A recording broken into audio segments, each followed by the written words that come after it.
Continues with Koheles, and it's amazing. This is prophecy. What King Solomon wrote so long ago is describing our lives, our world, our challenges today. So King Solomon said in chapter 7, like the crackling of thorns under a pot, so is the laughter of fools. Also, this is nothingness, emptiness, vanity. King Solomon's making a parable here, a metaphor, between taking thorns and using the thorns to heat up a pot, whatever you're trying to cook, your chicken soup, and the laughter of the fool. Why? Because commentators explain that if you have thorns and you ignite them, they burst into flame, like really loud, really big, but then they just die out. So there was a big noise, there's a big flash of fire, and then it's all gone, and your chicken soup never got cooked. Didn't heat up the pot. It's not like wood that's more slow burning and going to last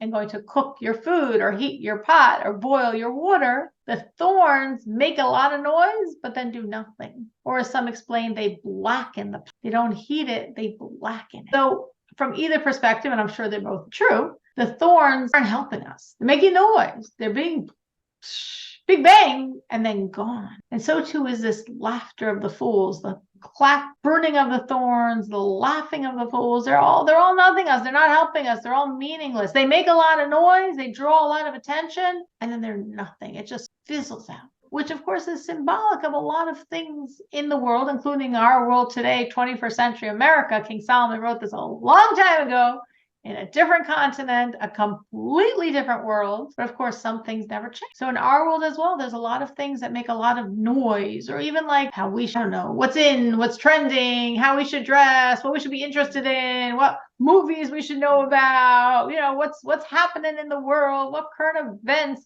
that's grabbing the attention of everyone. It makes a lot of noise, and it fizzles away because ultimately it's not really meaningful anymore. So King Solomon is saying, like, beware of those things that like make a lot of noise and just fizzle out. Seemingly are something that should pull at us, seemingly are something that have a weight, but really just make noise, big bang, and then they're gone. Continuing this theme of like getting sucked in by the laughter of the fools.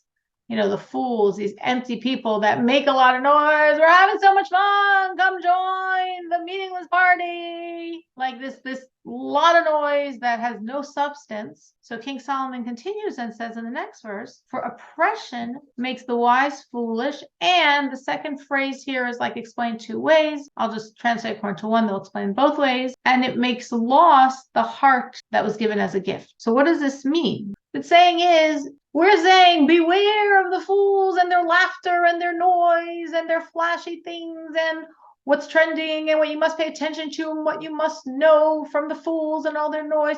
Beware, because it's going to make the wise foolish. Because when you get sucked in to nothingness, you start off wise, but you lose it. As one way of explaining the second half of this phrase, the Avedis Lev Matana, that you're going to lose the heart, meaning the core, the wisdom, which God gave you as a gift. God gave you a gift of wisdom, but if you keep hanging out with the fools, you're going to lose it. Just like fools here don't just mean people that are not very smart, but people that are in evil, empty things. And we want to really protect ourselves from engaging with people that are in the wrong headspace and heart space and mind space, because it harms us. No man is an island. We get affected. Our sages say, which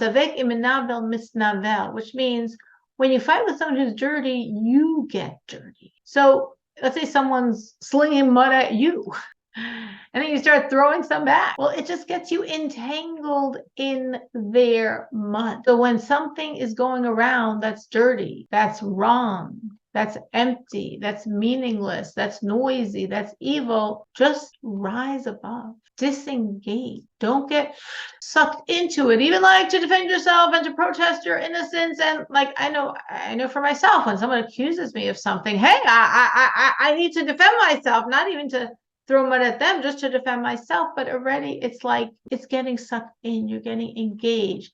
One who fights with one who's dirty gets dirty. One who wrestles, that's literally the translation. One who wrestles like, this close contact. with someone who's dirty gets dirty, even though you're just trying to, whatever, defend yourself and show your innocence. It doesn't work that way. When you wrestle with someone who's dirty, you get dirty. Anyone have experienced this concept? Like when you're trying to, somehow you get caught in some snare of someone else's and you just are getting dirty by the process. Russell? I have a question. Sure. Sometimes it's hard to tell. I'm afraid to judge people. So how do I tell that it's really something bad or I'm just judgmental? Should I? That's such a good question. So you're saying, like, who are you to judge if the other person's dirty? Yeah, exactly. So why would you even think they were? They do something that I don't like, that I don't believe is right, but I'm not sure that I should be judging them. And that's a very wise point, because we're not supposed to judge other people. I can think of how I would respond, but anyone else have how would anyone else have any ideas for Rachel's question? So what I'm thinking is there's like two sides. One side is we don't want to be judgmental. We're not supposed to be judgmental. We're not supposed to look down at other people. That's very wrong. That's a very wrong quality. At the same time, we do have to protect ourselves. We do have to understand that any one of us is susceptible to influence. And that's really the point King Solomon is making here. Like the person saying, well, no, they're foolish, but I'm wise, so I'm okay. I'm not going to get hurt by them. King Solomon says, no, it doesn't work that way. If you're just hanging around with these, laughing fools, you're going to lose your wisdom also. They're going to deteriorate you and you're going to go down to their level. So I would think like this. Is not your place to judge. A lot of times it's really hard not to judge.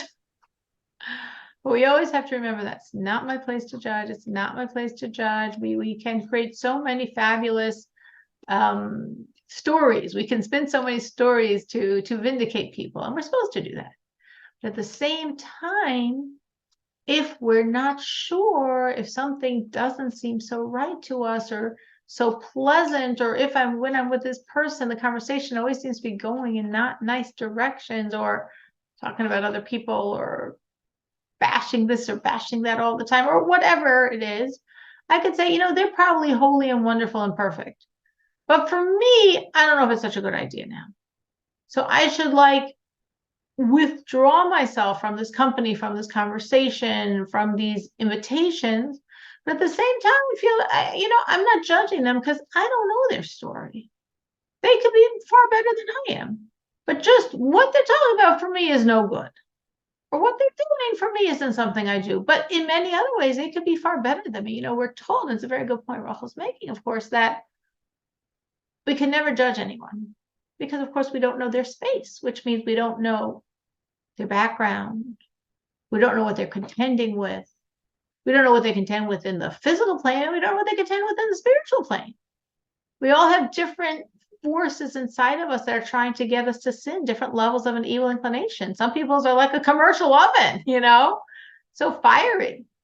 So if a person has a lot of temptations and works hard to overcome them, even if maybe in terms of what they're doing, they're not on our level, but maybe in God's eyes, they're far superior because they're really working hard and they're really struggling and they are failing sometimes, but they're also really working hard to conquer some really basic, horrific stuff that maybe they're tempted with.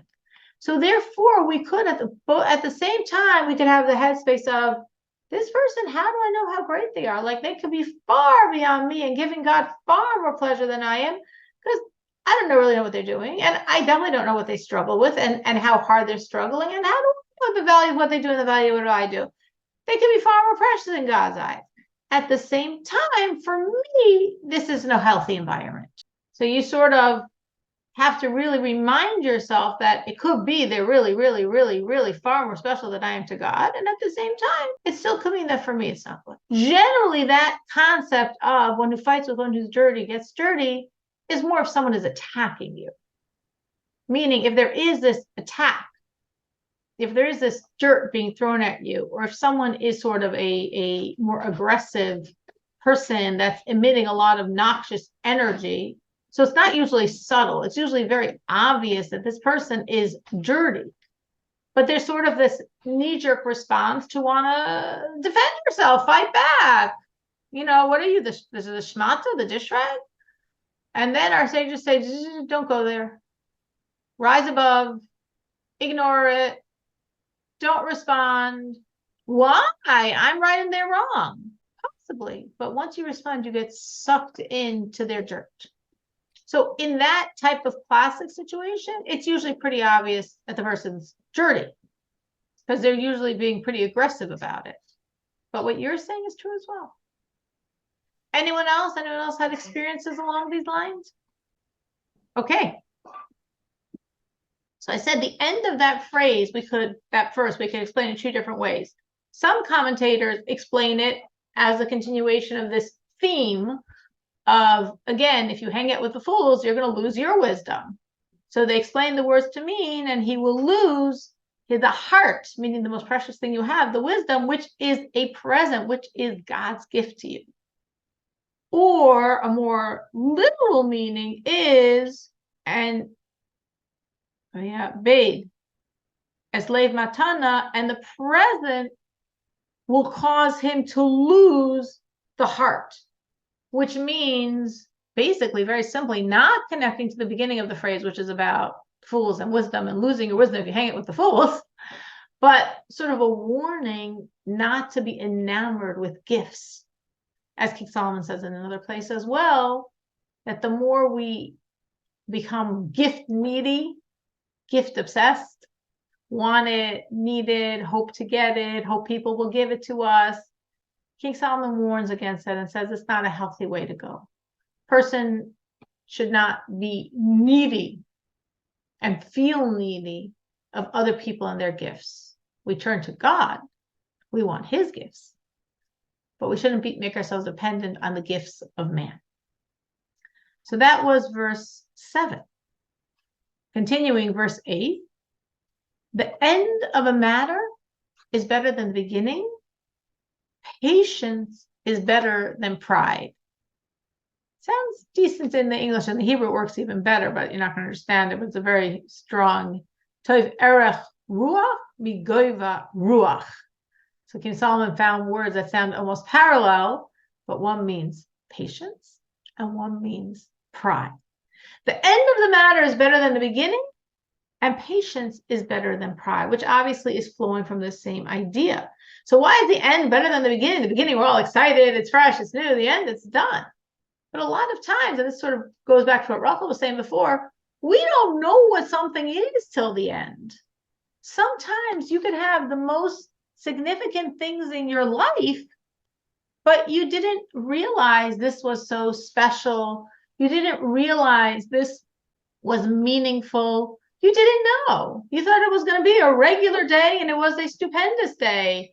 Or you thought this was an innocent trip on a bus and it was a very catastrophic trip on that bus. Like, you don't know until the end.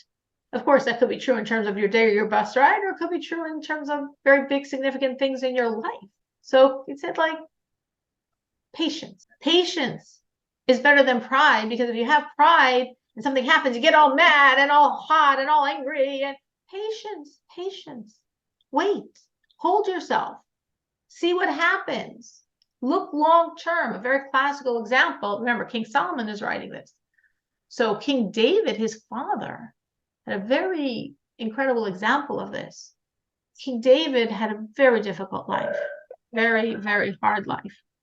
And King David, at one point, his own son, Avshalom, rebelled against him. And Avshalom was winning. He had the upper hand. And King David literally had to run away with his few followers, his few loyal men.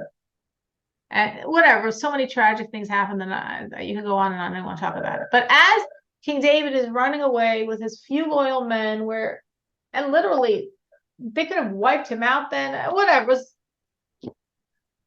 very dramatic, very, very tragic. But as he's running away, so here he is, King David, he's the king of Israel, and he's literally like this refuge fleeing for his life with his few loyal followers. And one of the people that officially were like, really big Torah scholars, but very corrupt, His name was Shimei, the son of Gera.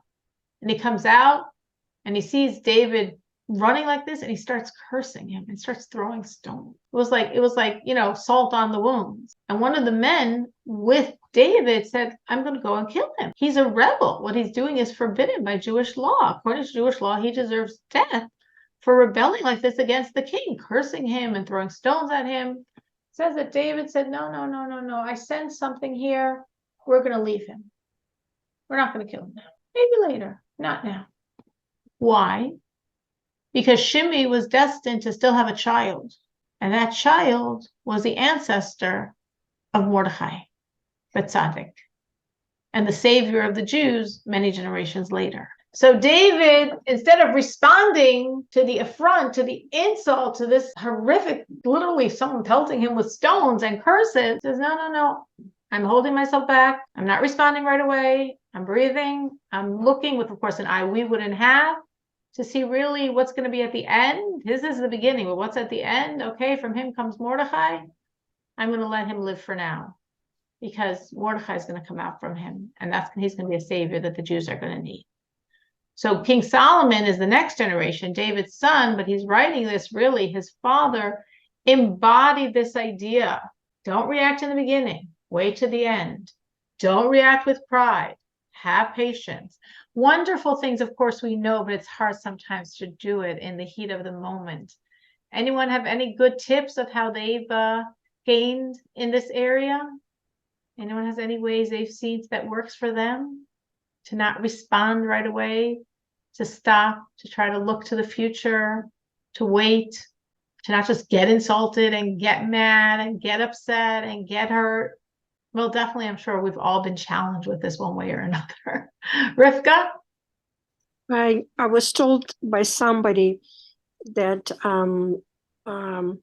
so she listened to something and she got angry about it, but she held herself and thought about it, took a few days, and then engaged that person in conversation about that. So she thought it over, and I really liked that story. I mean, how this woman dealt with it. So you're saying just by taking a few days, she knew that when she was responding, it wasn't coming from anger, it wasn't coming from hurt, it wasn't knee-jerk, you hurt me, so I want to hurt you, which of course we were just discussing. If you fight with someone who's dirty, you get dirty, so we don't want to do that. So it was really like a very thought out, contemplative response. And I thought it's not that easy to do. Right. And she liked the results. It worked. How it came out, yeah. But no, I can't say it was dirty, but it was a bit insulting to her. But she wanted to resolve that issue, and it worked. So sometimes what you're saying, I think, would be a good technique, like let's say in terms of like friendships or things like that. When there's a friend, so it's not like someone's dirty and you don't want to engage with them because you're gonna get dirty, but sometimes a friend or a relative, a sibling, a parent, a child can say something that's very hurtful, and sometimes we just would respond, and it's like, wait, yes, you do have to deal with this. Yes, this is important. Yes, these are important people. Yes, they are saying very hurtful words to you, but take a day or so to think it over, so that when you respond, it's going to be coming from a quieter, truer place from you, and not just, you hurt me, I'm throwing back the mud at you. It's true. Sometimes we have to remember that. It's not a bad idea. It's actually a pretty good tip. Anyone else? So this week in the past Parsha, I took Chassidus in the morning. Hi, Sarah. And this happens, with lots of different people and lots of different things. But my new mantra is from the Pasuk from 13:5. And it was in English, like, we're given lots of trials. Like, this is also like another trial, right? Like if somebody's not speaking nice to you or something happens and you get insulted at your ego, or maybe they're really insulting you. So my new mantra, because school started today, is follow, fear, keep, listen, worship, and adhere, right? Because those are the 6 verbs, actions that come after the pasuk that says that, Hashem gives us lots of, I don't know how to say it in Hebrew, nitzayis. Is that how you say it? Test. So I just kind of think of everything now as a test. So even if it's just another person who's doing something like that, this is my mantra. I have it on my phone. I have it hanging at work now. And because these are in the next pasuk. So that's what I do. And, it's all about responding, not reacting. So normally if you're doing it in the moment, you're reacting, like no matter what, even if you think in your head you're responding, if it comes immediately, you're reacting to the person or whatever it is that's happening. So links to what Rivka said. We don't want to be reactionary. It's sometimes almost like the thrill. Oh, she said that. Well, I have to clarify. I have to defend. I have to show I'm right and she's wrong, or at least I'm also right, or at least I'm innocent. And it's almost like, watch out for those thrills. They're not good. And what I've seen in my own life is it never works anyway. Like if someone says something and then you respond because you want to show that you're right and they're wrong, or you're innocent and you're not guilty. The other person, the same way you didn't really hear them, they don't really hear you. So whatever they were initially thinking, they usually wind up still thinking it no matter what you say anyway. And I think the point, what Rivka was saying with this idea of like waiting like really a long time, which Simcha is also saying, is maybe then when it comes out, the person's gonna like actually really hear it. Like, oh my gosh, I forgot what I even said to you. You took it so seriously. A day later, you're referencing it. Like I'm actually really listening to you now instead of just having my fists up to like duke you back. So we should all remember it. I should remember it for the times when people throw at me. I should definitely remember it, because there is sort of that almost like adrenaline of like rush of like they said this and I'm going to say this and I'm going to show and I'm going to prove, and like never goes anywhere anyway. Literally just a waste of time, if not much worse. All right, the next verse. No, we're actually just going to skip the next verse. We'll go to verse 10. I thought this was also very like relevant, or at least for a lot. I don't know of anyone here, but I hear this from so many people. Do not say, how was it that former times were better than these? For that is not a question prompted by wisdom. So what King Solomon is saying here is, don't say, oh, the good old days. Oh, these are the new bad days. Oh, the world has changed. Oh, yeah, now I'm not succeeding because the world is such a different place. Now everyone's falling apart because the world is changing, because the world is just going to pot, because everything's happening and changing. And it's just, I can't blame myself. I'm just blaming this shifting, morphing to bad world. I don't know if you ever hear this, but I hear it all the time. And I'm hearing it in 21st century America. Like, yeah, oh my gosh, kids today, they're born with a cell phone in their hand, and then they're faster than any of us, and they're exposed to all this horrible stuff from very young ages, which is true. And they get so desensitized, which is true. And no, these things didn't exist. But guess what? King Solomon is writing this thousands of years ago. So the same way we in 21st century modern Western world America think, oh my gosh, what the world is like today versus when I was young, what children are like today versus my childhood, what the world is exposed to today, all the horrible stuff that are out there and permissible and discussed and on the table and like promoted. Oh my gosh, this world, what is happening to it? King Solomon is writing this a long time ago. In ancient Israel, thousands of years ago, guess what? They were saying it then also. He's telling us this is what people always say once you reach a certain age. You always look at what's happening in the world and say, no, it wasn't like this in my days. No, kids today are exposed to so much. No, the world is becoming so whatever. And he said, this question is not a question prompted by wisdom, meaning no, it's true.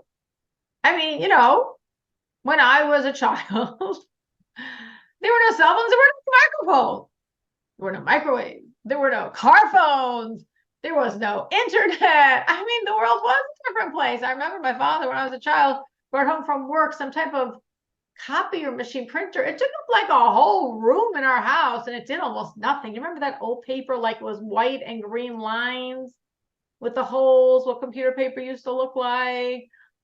I was a different world. Try to explain that to someone.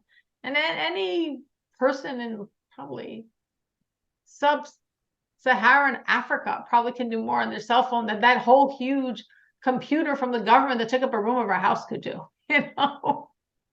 So of course the world is changing. It's accelerating. It's speeding on fast forward. But King Solomon is saying things change, things stay the same. Yes, there's lots of things that change, but in the end, it all stays the same. What do we mean by that? So one way of understanding it is our responsibilities, God, to ourselves, to people in our world, to our relationships. None of it changes. What else is going on around us might be changing, and we want to blame life on the changing, spiraling downward as we look at it world. I'm the force that has to be unchanging. I'm the one that has the same obligation to God, the same obligation to my own self, the same obligation to the people in my world. I have to be unchanging and not just take the easy road out of just blaming the changing world, like the people in the time of Solomon were blaming the modern world for what was going off in their world. Or another way of looking at it is that, yeah, it does feel like we're deaccelerating rapidly.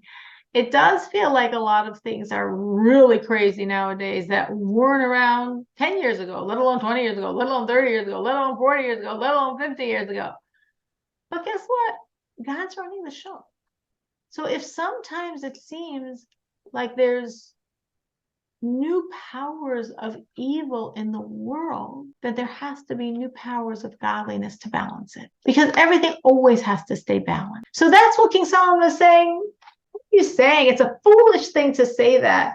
It's not from wisdom to say, oh yeah, whatever's happening to me is because the world is changing and the world is crumbling and the world is falling apart and the world is so many new bad things are happening. It could be. But if there's new bad that never existed before, there's new good that never existed before either. And if you look around our world, I'm sure we can all look around our world and I could go around here and every one of us could say, and then we can do the list again, then we can do the list again.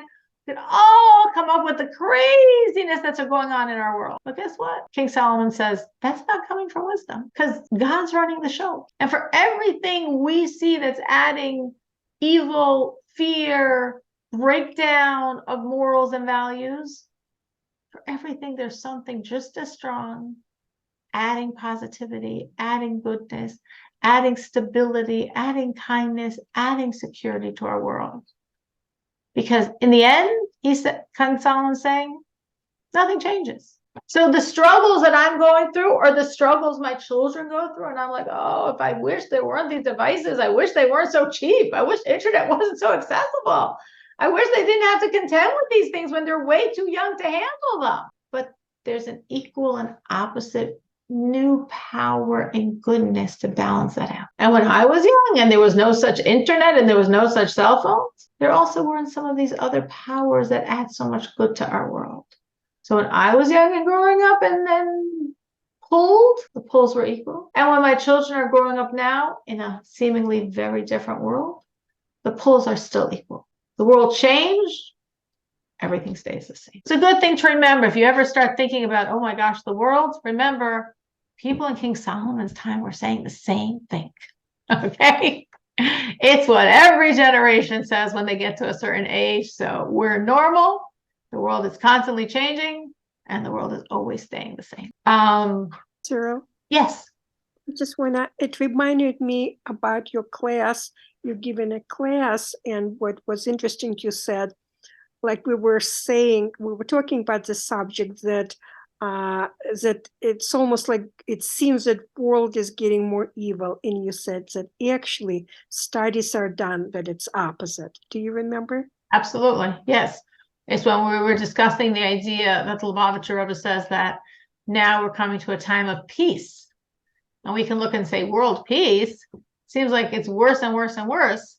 And yes, there's a think tank that publishes this study on studying globally the geopolitical climate, and that actually they find that civil wars, terrorism, wars between countries, all of those things are actually getting less and less and less, though the news would have us believe otherwise.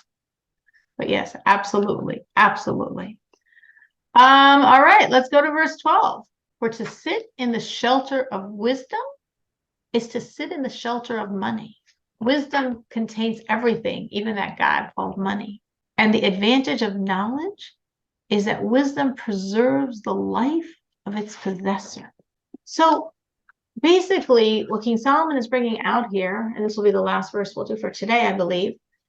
Obviously, we maybe didn't do everything I thought we were going to do today, which is totally fine, is that a lot of people in the world worship money. Interesting. And again, there's nothing new under the sun, as King Solomon says in Koheles.